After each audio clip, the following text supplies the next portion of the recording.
Hoy voy a contarte una historia. Te llevará a una época en la que el conocimiento se hablaba en voz baja y viajaba a través de piedra, arena y rollos de papiro. Una historia de una ciudad que era más que un lugar, era una idea. Bienvenido a Alejandría.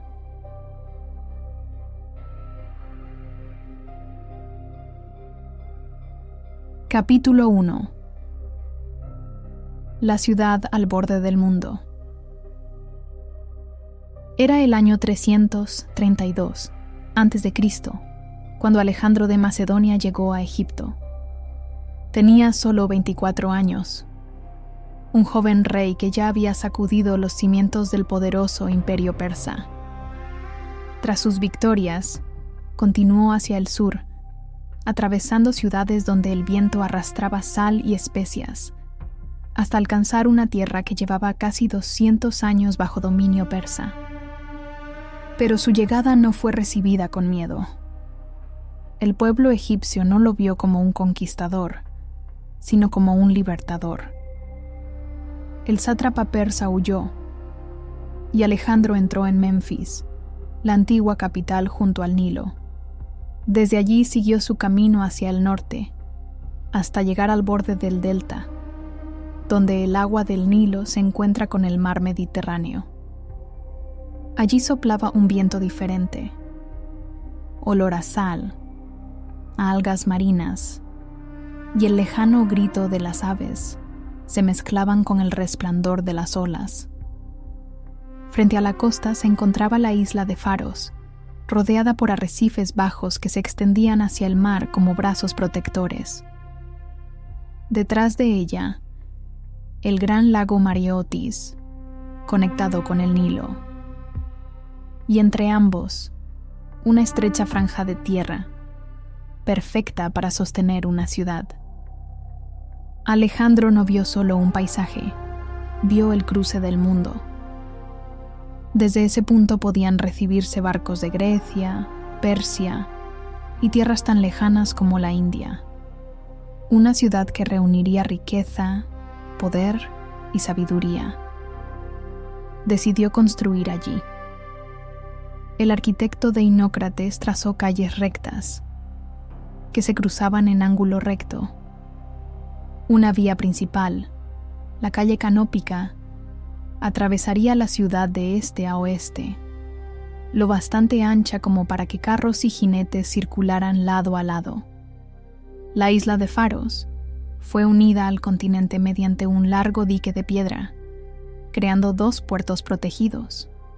A lo largo de la costa se planearon templos, plazas y palacios reales. Y en el corazón de la ciudad, un lugar para que sabios y filósofos del mundo entero se reunieran. El Mausión, que más tarde daría origen a la famosa Biblioteca de Alejandría. Alejandro permaneció solo unos meses en Egipto, pero en ese breve tiempo dejó una huella profunda. Viajó al corazón del desierto, hasta el oasis de Siwa, para consultar el oráculo del dios Amón. Los sacerdotes lo proclamaron hijo del dios, y Alejandro llevó consigo esas palabras como confirmación de su derecho a gobernar un imperio que se extendiera desde Grecia hasta los confines de Asia. Antes de dejar Egipto, confió el futuro de Alejandría a un hombre que conocía desde su juventud. Ptolomeo, nacido alrededor del año 367 a.C. en Macedonia. Habían crecido juntos en la corte real, compartiendo entrenamientos, estudios y confidencias.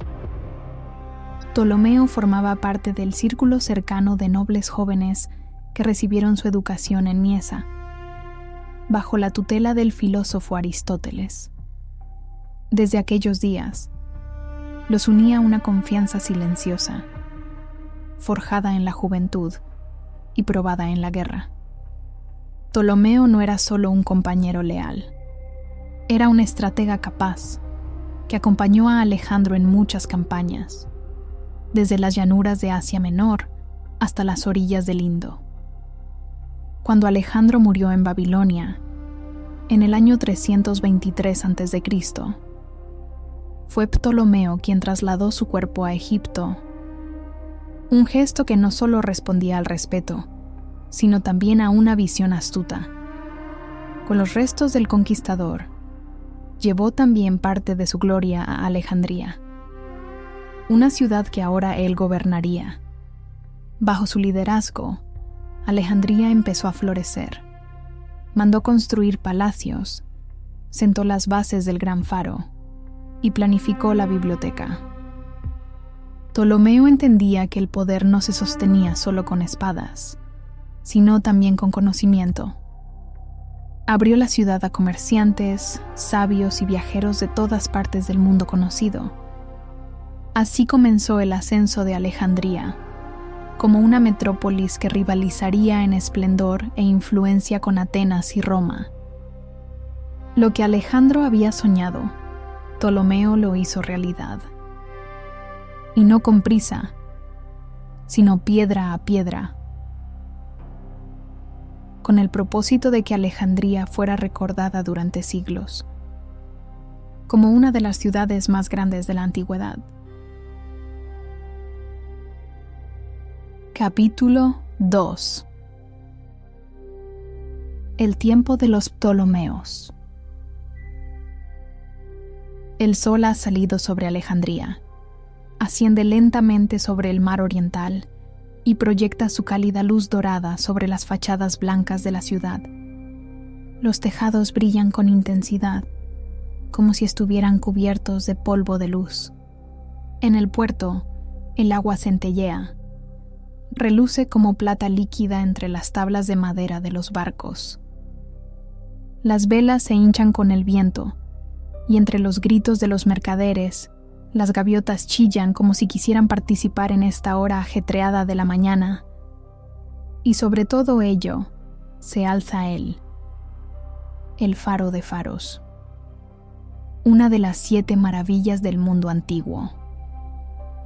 Vigilante, se eleva sobre las olas. No es solo una estructura, es un símbolo. Se puede ver desde casi cualquier lugar de la ciudad. Durante el día, es un guardián silencioso de piedra clara. Durante la noche, una luz guía a los navegantes a través del mar abierto, reflejada por espejos. Y en el pensamiento, representa algo más profundo. Orientación, sabiduría y la promesa de claridad en la oscuridad. Fue construido sobre la pequeña isla de Faros, frente a la costa de Alejandría, bajo el gobierno de Ptolomeo el I, iniciado hacia el año 297 a.C. y terminado bajo su hijo, Ptolomeo el II, unos 20 años después, alrededor del año 277 a.C. El arquitecto se llamaba Sostrato de Cnido. Aunque oficialmente el faro fue dedicado al rey, Sostrato grabó en secreto su propio nombre en la piedra, no por vanidad, sino tal vez con la conciencia de que las obras duraderas superan a los gobernantes. La torre era imponente. Medía entre 100 y 140 metros de altura, con una base cuadrada, un cuerpo central octogonal y una parte superior circular. En su cima ardía un fuego día y noche, cuya luz se dirigía al mar mediante un sistema de espejos pulidos. No solo comerciantes y marineros se guiaban por esta luz. También poetas y filósofos hablaban de la torre, como el primer saludo de la ciudad, y como un signo visible de lo que Alejandría representaba en su interior, un lugar de pensamiento, guía y claridad. Hoy sabemos que gran parte del faro no es solo leyenda. En la década de 1990, arqueólogos submarinos encontraron enormes bloques de piedra, capiteles y relieves en el puerto oriental de Alejandría. Todos ellos, restos del antiguo faro. Sus cimientos aún perduran. pues sobre ellos se construyó la fortaleza de Qaitbay, en el mismo lugar donde alguna vez ardió la luz del faro. Pero volvamos al siglo III antes de nuestra era, cuando Alejandría aún soñaba. Alejandro Magno llevaba ya más de 40 años muerto. Su gran imperio, que se extendía desde Macedonia hasta los confines de la India, se había fragmentado. Los generales que dejó atrás luchaban por el poder. Uno de ellos era Ptolomeo, su amigo más cercano. Tras la muerte de Alejandro, tomó Egipto para sí. Se coronó como rey, no como faraón en el sentido tradicional, sino como monarca greco-egipcio. Con él comenzó la dinastía de los Ptolomeos, que gobernaría Egipto durante casi 300 años. Pero Ptolomeo no era solo un estratega. Llevaba dentro el sueño de Alejandro, hacer de Alejandría un lugar para pensadores, no solo para soldados. Un centro de conocimiento que impresionara al mundo, no con ejércitos, sino con sabiduría. Mandó construir templos y palacios y fundó el Mauseion, un santuario de las musas. Pero no era solo un templo, era una academia, un centro de investigación, un refugio para filósofos, astrónomos, médicos, historiadores, matemáticos, traductores y poetas. Un lugar donde el pensamiento no se detenía, sino que comenzaba. En su corazón se encontraba la gran biblioteca de Alejandría. Nadie sabe con certeza cómo era, pero los relatos antiguos hablan de cientos de miles de rollos. Fuentes griegas mencionan entre 400.000 y 700.000 documentos. No eran solo registros, eran copias, comentarios, traducciones y obras provenientes de todas las culturas. Desde la India hasta Hispania, desde Babilonia hasta Egipto, filosofía, astronomía, medicina, agricultura, todo el saber del mundo, reunido, investigado y vivido en un solo lugar. Bajo el reinado de Ptolomeo II, la biblioteca vivió su primer gran auge. Se ordenó revisar cada barco que llegaba al puerto en busca de manuscritos. Los originales se quedaban en Alejandría. Las copias se devolvían a sus dueños. Aquí también nació la Septuaginta, la primera traducción conocida de la Biblia hebrea al griego, realizada por 70 sabios a lo largo de varios años. En los patios sombreados de la biblioteca, donde los laureles se mecían y el agua de las fuentes murmuraba, se sentaba un hombre de barba gris y mirada serena. Eratóstenes, director de la biblioteca y astrónomo, matemático, pensador incansable. Un día, leyó sobre un fenómeno en Siena, el actual Asuán. Allí, al mediodía, el sol no proyectaba sombra, pero en Alejandría, al mismo momento, un obelisco arrojaba una sombra definida. Eratóstenes midió el ángulo. Conocía la distancia entre ambas ciudades, unos 800 kilómetros. Y, con esos datos y su mente clara, calculó la circunferencia de la Tierra, unos 40.000 kilómetros. Falló por muy poco, sin satélites, sin instrumentos modernos, solo con lógica y una sombra. Así era Alejandría en aquellos días, un lugar donde la admiración era la lección más importante. Un sitio donde el pensamiento se cultivaba como una planta en un jardín silencioso. Pero incluso la luz más brillante proyecta sombra. Otras ciudades comenzaron a envidiar a Alejandría. Rodas, Pérgamo, Atenas. Todas querían su propia biblioteca. sus propios sabios. Los Ptolomeos defendieron su primacía no con ejércitos, sino con política del conocimiento, porque el saber era poder. Quizá el más silencioso, pero también el más duradero. Y aquí, en pleno siglo III a.C., Alejandría aún soñaba. Soñaba con preservar cada pensamiento, soñaba con puentes hechos de libros y con una humanidad que compartiera ideas, no solo territorios.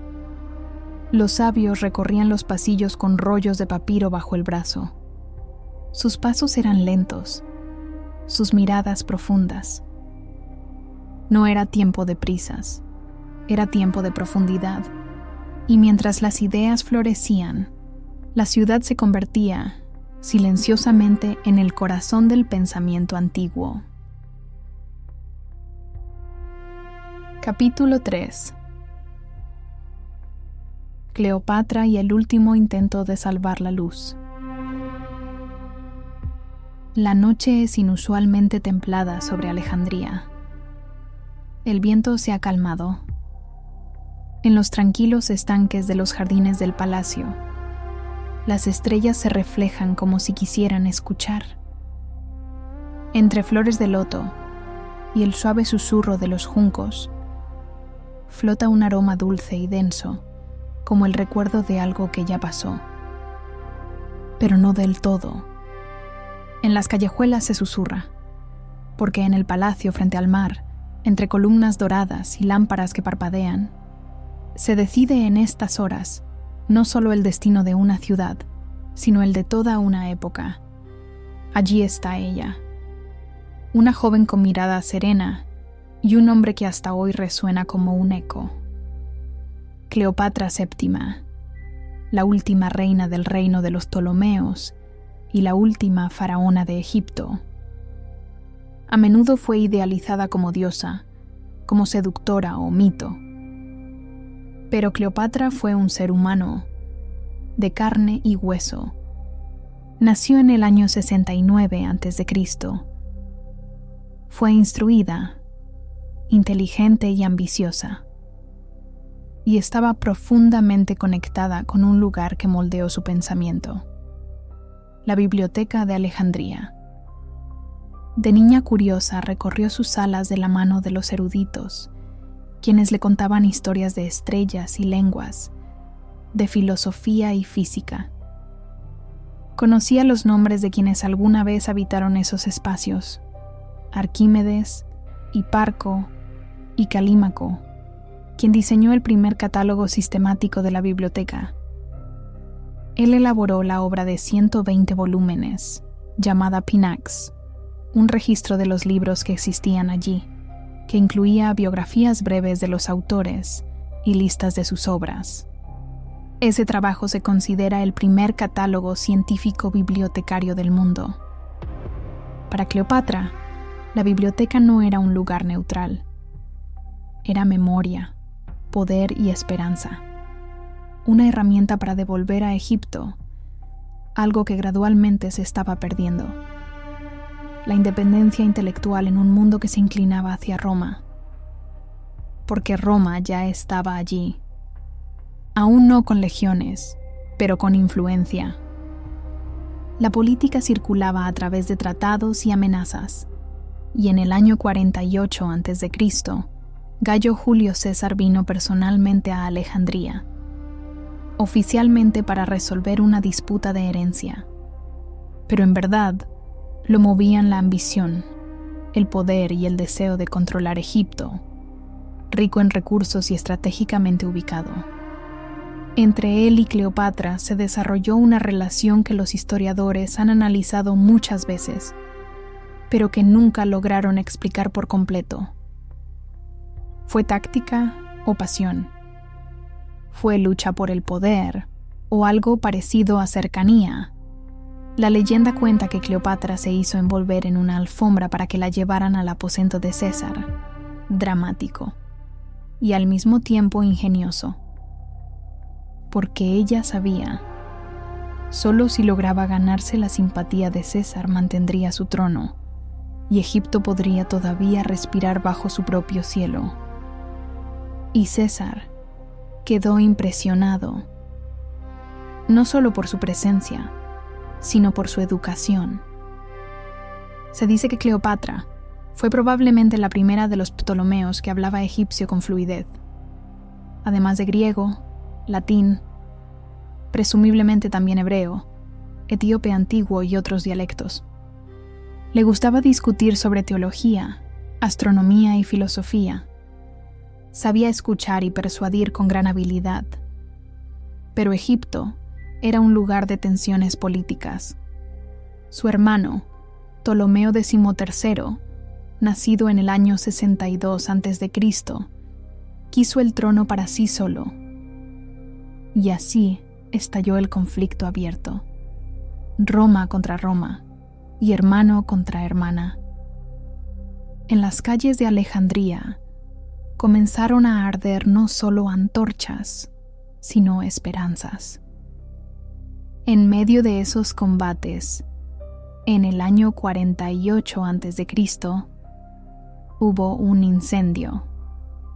Varias fuentes antiguas, entre ellas Plutarco, relatan que durante los enfrentamientos en el puerto, una parte de la biblioteca de Alejandría se quemó. ¿Accidente? ¿Táctica militar? ¿Efecto colateral del caos? Hasta hoy no se sabe con certeza. Lo que sí está claro es que cientos de miles de rollos pudieron perderse en ese fuego. Textos originales de la India, Mesopotamia y Egipto, modelos matemáticos tempranos, conocimientos médicos, mitos, mapas y pensamientos, un fuego y todo el conocimiento evaporado. Pero aquí no termina la historia, porque Cleopatra no se dejó vencer. No era solo reina, sino una luchadora con un arma diferente, su mente. Pidió a César que le enviara manuscritos de los archivos romanos para que en Alejandría se hicieran nuevas copias. Encargó escribas, archiveros y traductores. Abrió archivos de templos y fortaleció lo que se conoce como Serapeum, una rama menor de la biblioteca ubicada en un distrito de templos, más pequeña que el original, pero no menos significativa. Intentó reconstruir un mundo perdido, pero Roma era impaciente. César regresó a Italia. En el año 44 a.C., fue asesinado por un grupo de senadores mediante numerosas puñaladas. Más de 60 personas participaron en el acto. Cleopatra quedó nuevamente sola. Pero aún no todo estaba perdido. En el lejano occidente se alzó un nuevo aliado, Marco Antonio, uno de los hombres más poderosos de Roma. Cuando se encontraron por primera vez fue más que una alianza política. Nació entre ellos algo mayor que la estrategia, una unión que fue al mismo tiempo astuta y peligrosa.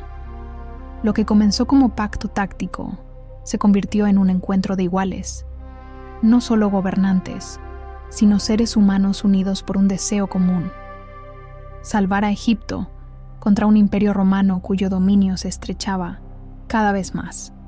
En Alejandría, lejos de las intrigas de Roma, encontraron un lugar donde la esperanza volvía a ser posible.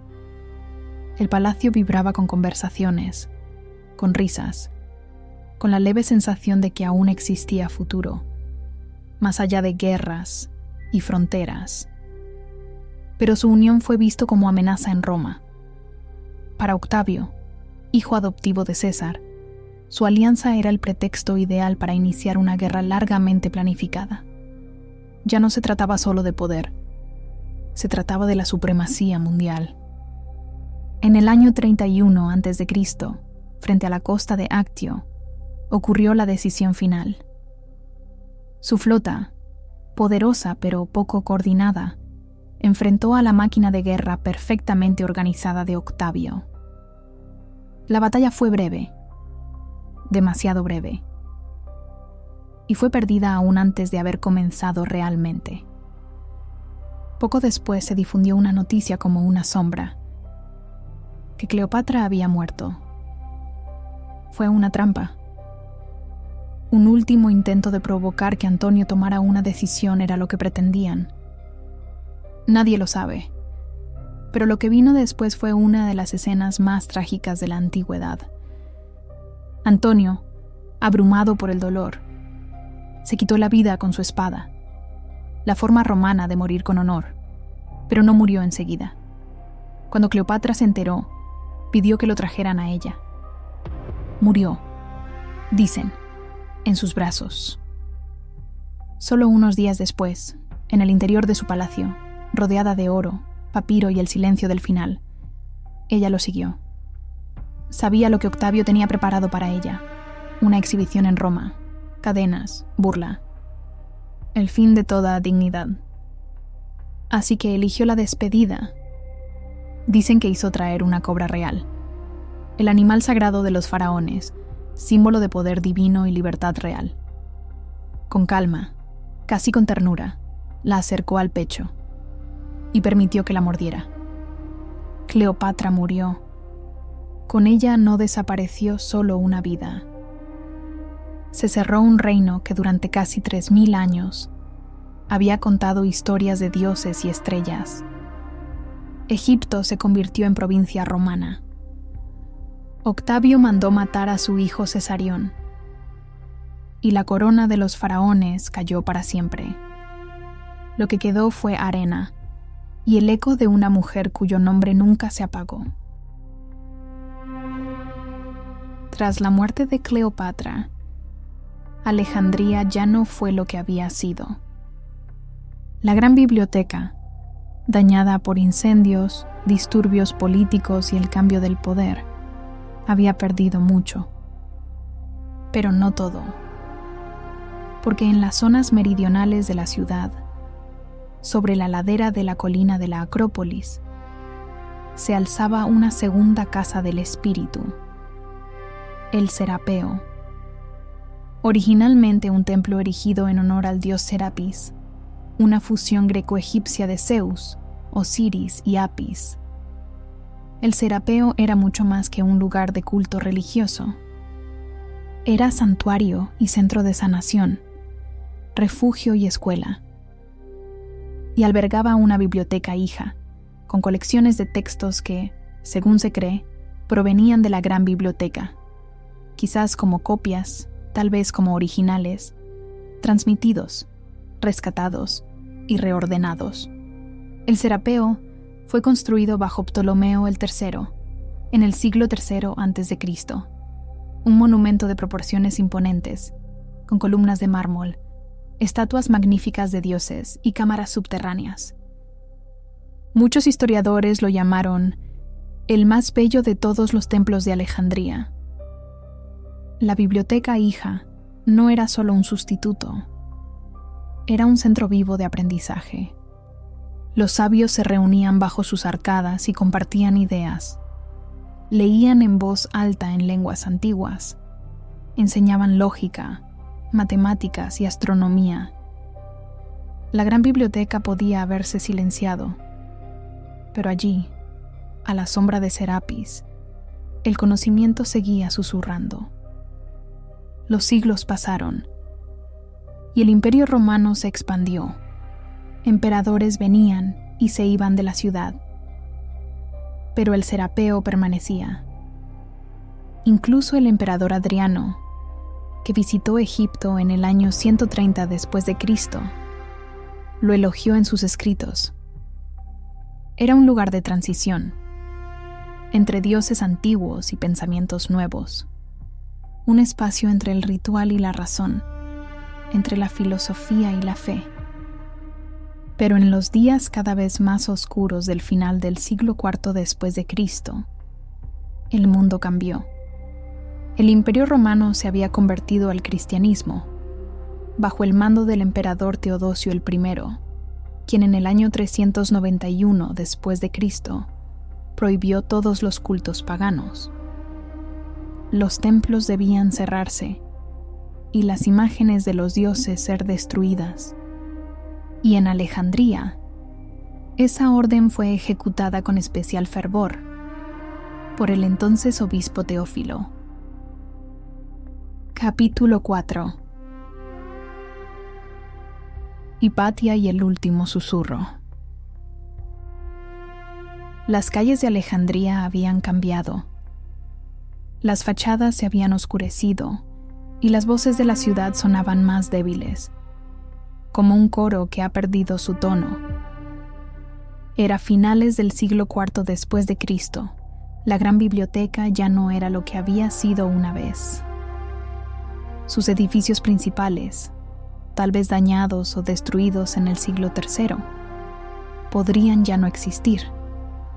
Y sin embargo, la luz no se había extinguido por completo.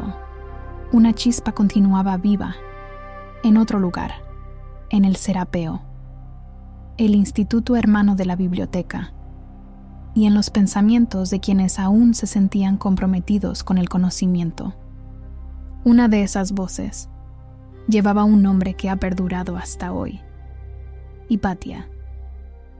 Nació hacia el año 355 o 360 después de Cristo, en una época de transformación. Alejandría ya no era una ciudad griega, sino parte del Imperio Romano de Oriente, el Imperio Bizantino. Los antiguos dioses se habían desvanecido del paisaje urbano. El cristianismo se había impuesto, pero no sin conflictos. Hipatia era hija del matemático y filósofo Teón de Alejandría, un erudito que enseñaba en el Mouseion, posiblemente uno de los últimos que aún trabajaba con los restos de la antigua biblioteca. Él la educó, no solo en filosofía y retórica, sino también en matemáticas, astronomía y ética. Desde joven aprendió a pensar con claridad y a hacer preguntas. Descubrió relaciones donde otros solo veían sombras. En una sociedad en la que las mujeres por lo general no enseñaban públicamente, ella fue la excepción. Hipatia llegó a ser maestra, y no en secreto, sino ante público abierto, en plazas, en halls, ante cristianos, paganos y romanos por igual. Sus lecciones abordaban conceptos como el número pitagórico, el movimiento de los astros, la filosofía de Platón y Plotino. Construía astrolabios y desarrollaba un hidrómetro mejorado para medir la densidad de los líquidos. Su enseñanza se asentaba en el neoplatonismo, una filosofía que buscaba lo divino, no en imágenes, sino en el orden del pensamiento, y creía en el poder de la razón.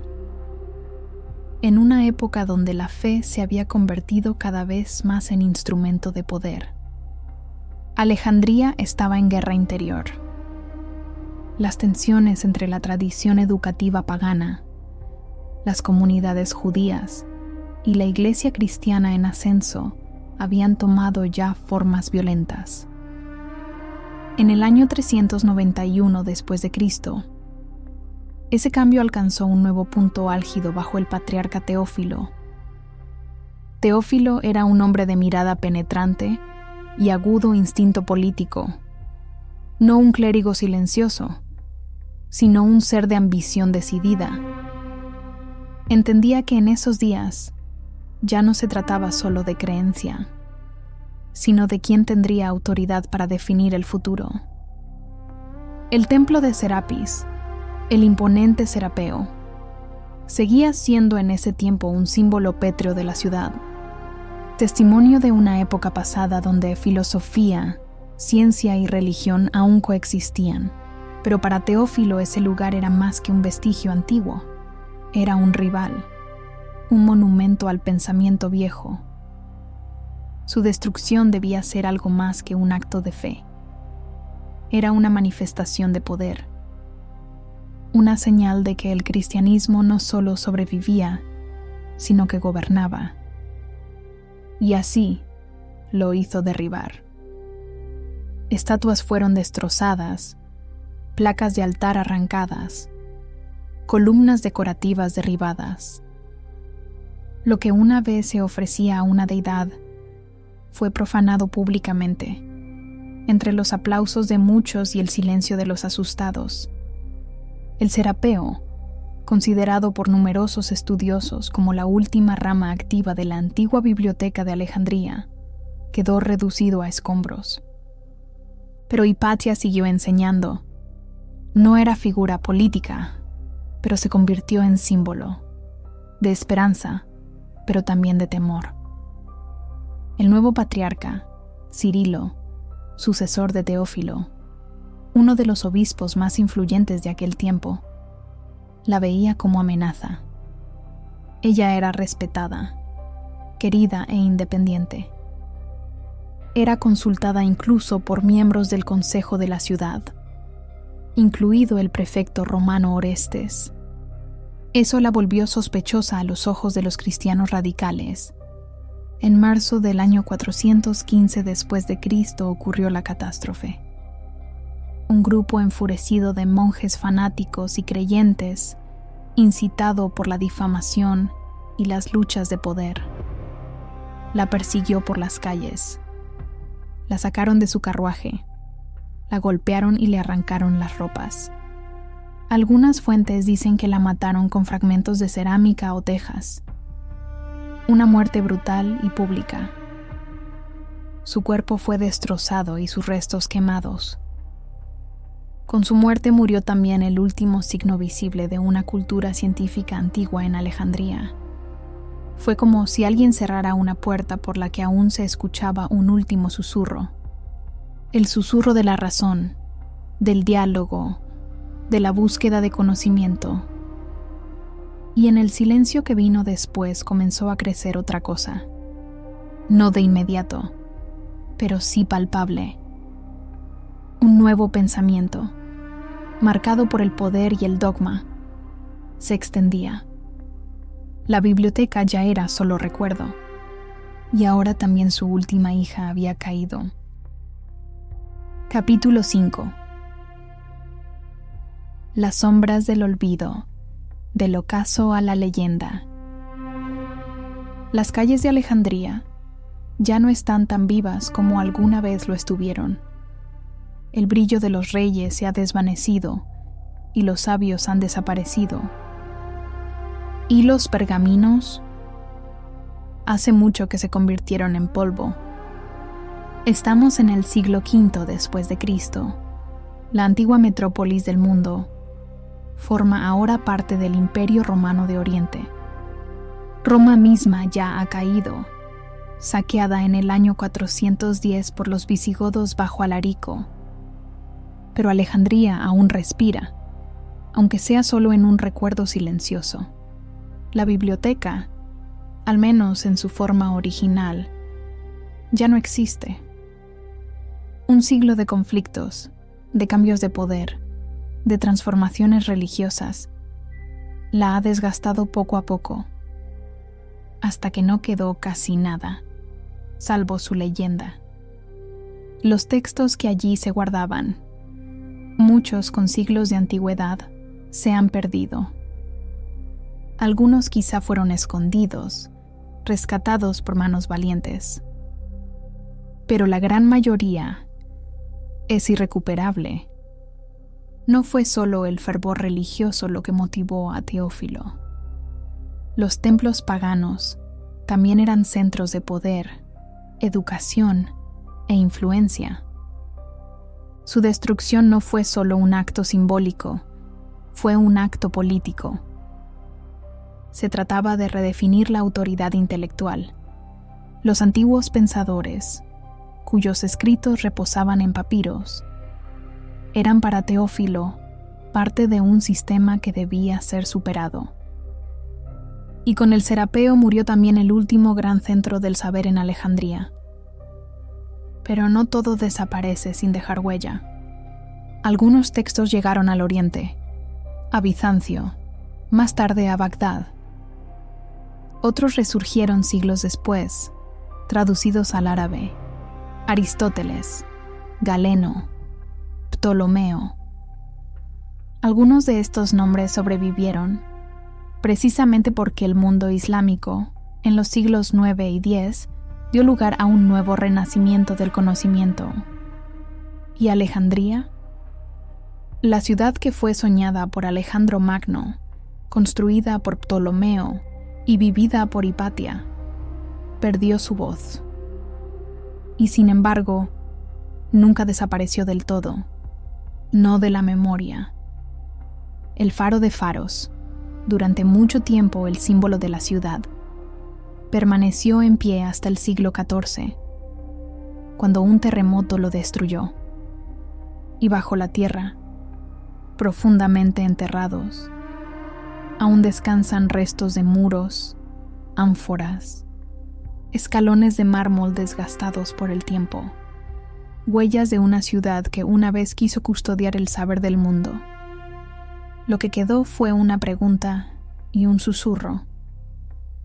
¿Qué habría pasado si la luz nunca se hubiese extinguido? Si cierras los ojos, tal vez aún puedas sentir un rastro de ello, de tinta y de arena, de viento y de llama, y de pensamientos que nunca mueren del todo. Capítulo 6. La última luz, leyenda y verdad. Es el siglo VII después de Cristo. El mundo antiguo, tal como lo conocíamos, ha desaparecido hace tiempo. El Imperio Romano solo sobrevive en el este, como Bizancio, debilitado, sitiado y desgastado desde dentro. Y en el lejano sur, más allá de desiertos y mares, se alza un nuevo poder: el Islam. Tras la muerte del profeta Mahoma en el año 632, la nueva fe se expande rápidamente por Arabia, hacia Persia, Siria y el norte de África. No solo trae consigo una nueva visión del mundo, sino también un nuevo orden. Y pronto, Egipto se encuentra en el centro de esta transformación. En el año 642 después de Cristo, las tropas del califa Umar ibn al-Jattab entran en Alejandría. La ciudad se rinde. Y lo que ocurrió después, o lo que no ocurrió, sigue envuelto en niebla hasta hoy. Un cronista árabe del siglo XII, Al-Kifti, relata más tarde un episodio que ha sido citado innumerables veces desde entonces. El conquistador de Alejandría, Amr ibn al-As, pregunta al califa Umar qué debía hacerse con los libros aún existentes de la antigua biblioteca. Umar habría respondido: si los libros enseñan lo mismo que el Corán, no son necesarios, y si enseñan otra cosa, son peligrosos. Entonces, quémalos. Se dice que miles de libros fueron usados como combustible para los baños públicos. Durante 6 meses, habría ardido el fuego.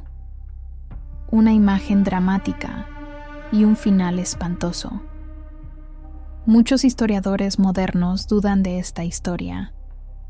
Se cuenta por primera vez 500 años después de los hechos. Ningún cronista árabe contemporáneo menciona tal quema de libros.